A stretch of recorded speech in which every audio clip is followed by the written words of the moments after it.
joke's on you if you think Turning Point USA is a Christian organization. It's a Mormon one, okay? Every country has something that is spiritually Israeli.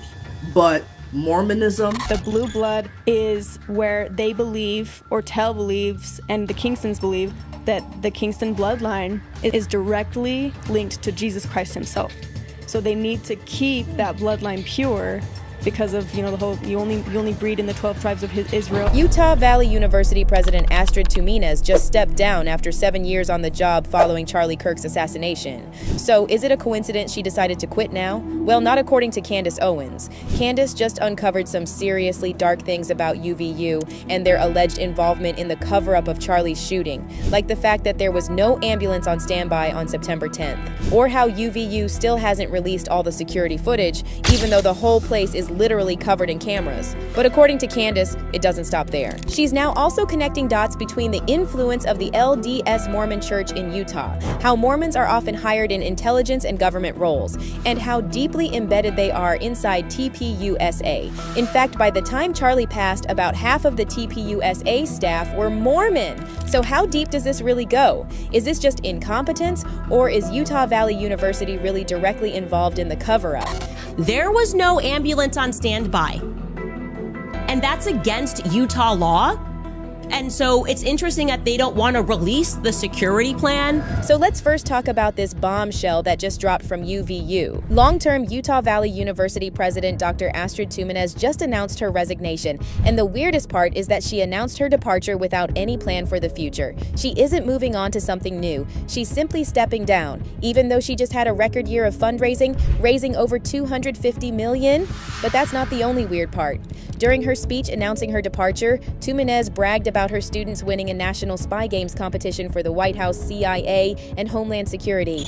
This is a cybersecurity contest, and students from our Center for National Security Studies compete. They're all undergraduates. And we have won this twice. It's a multi-day, maybe even a 2-week competition where you're given a cybersecurity problem and you have to present to officials from the White House, the CIA, the Department of Homeland Security.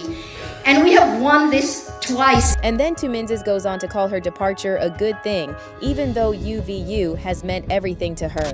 And I want to announce today that I am leaving UVU. So,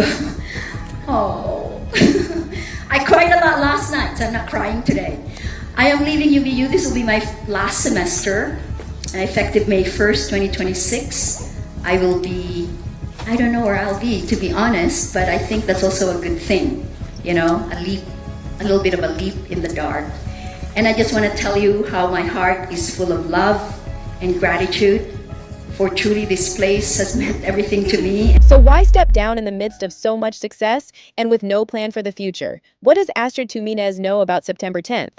Well, whatever it is, it's probably in all that footage and all the documents and paperwork she won't allow us to have access to. A simple walkthrough of UVU will show you the place is covered in cameras. There is camera on nearly every corner, every entrance, every rooftop. So with that much surveillance inside and outside Utah Valley University, what are they hiding from us? And then Candace also revealed that UVU is refusing to release the security plan for September 10th, which begs the question, was there even a security plan? And then there's the destruction of the crime scene, which honestly might be one of the most disturbing parts of all of this. That replica tent from AmFest stayed up longer than the actual crime scene did. But the place where Charlie was shot was basically wiped out almost immediately. The courtyard where it all happened, it's now open to the public again. There's lots of people coming here, placing flowers, cards, things like that. The university is already making some changes. They're replacing the grass where Charlie Kirk was speaking with pavers. And there are several petitions online asking the school to make this into a permanent memorial. So why did UVU allow a construction project to move forward that completely paved over the area?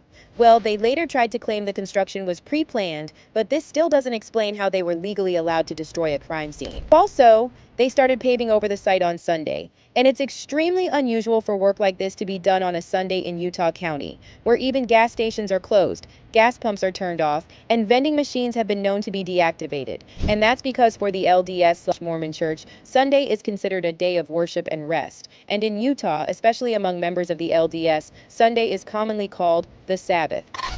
We have over 50 books on our bookshelf about the Sabbath. So for UVU to claim they scheduled a massive construction project on a Sabbath is extremely weird. Scheduled maintenance work like this would logically and routinely have begun on a Monday or some other day of the week, not on Sunday. And while we're on the topic of the LDS Church and Mormonism, Candace has also alleged that TPUSA doesn't even really function like a Christian organization anymore. According to her, it's become more of a Mormon-run organization. Joke's on you if you think Turning Point USA is a Christian organization. It's a Mormon one, okay? But here's where this whole Mormon rabbit hole gets even weirder, because now people are digging up reports that go all the way back to 1995, showing that Erica Kirk's uncle, Jack Solomon, was a board member for the newly formed Center of Jewish Studies at Utah Valley State College, the same university that would later become UVU, and the same campus where Charlie was assassinated. And get this, the Center of Jewish Studies says on their website that their goal is to bridge the gap between Jews and Mormons and guide the relationship with Israel. And it doesn't stop there. This photo recently emerged of Erica Kirk and TPUSA COO Tyler Bowyer with the son of Israel's prime minister. Tyler posted this on his Facebook in 2019 and wrote in the caption, "Introducing the Arizonian Israel Public Affairs Committee." So are all these connections between UVU, LDS Church, TPUSA, and their donors all just coincidences? Well, most people are not convinced. In fact, a lot of them are now pushing this even further and saying this all fits with Utah Valley College being a spook school, a fake CIA front that handles fake events like assassinations with theater actors. And then things get even stranger. People noticed that in the weeks after Charlie's assassination, several staff profiles with ties to intelligence or national security backgrounds were quietly scrubbed from UVU's website. One name that keeps coming up is Rusty Needs. He's been described as a former CIA officer and was listed as a professor at UVU's Center for National Security Studies.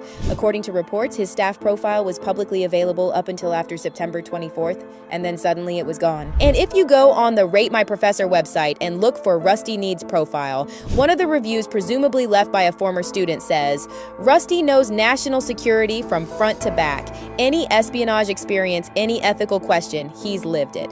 He tells fantastic stories, delivers lectures that incorporate personal experience, and works very hard to replicate CIA life in a classroom." But if there's nothing sketchy about this, why did UVU remove Rusty Needs' profile from their website immediately after Charlie's assassination?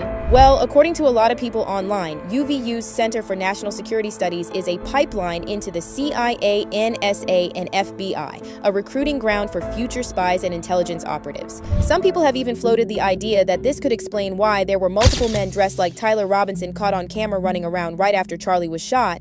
A lot of folks believe this was a classic decoy operation connected to or modeled after tactics used by intelligence agencies, with the idea being to confuse eyewitnesses and blur timelines. So when you really sit back and look at all of this, the connections between Utah Valley University, the LDS/Mormon world, the intelligence community, Erica's family, you can't help but wonder, is this really all just a coincidence? And yes, maybe some people online are digging too deep, but at the same time, there are already so many inconsistencies in the official story that it's hard to just brush it all off. And it honestly feels like the authorities are counting on people getting tired, getting distracted, and eventually moving on to the next story. But that's exactly why people shouldn't. When there are this many unanswered questions, the worst thing you can do is stop asking them.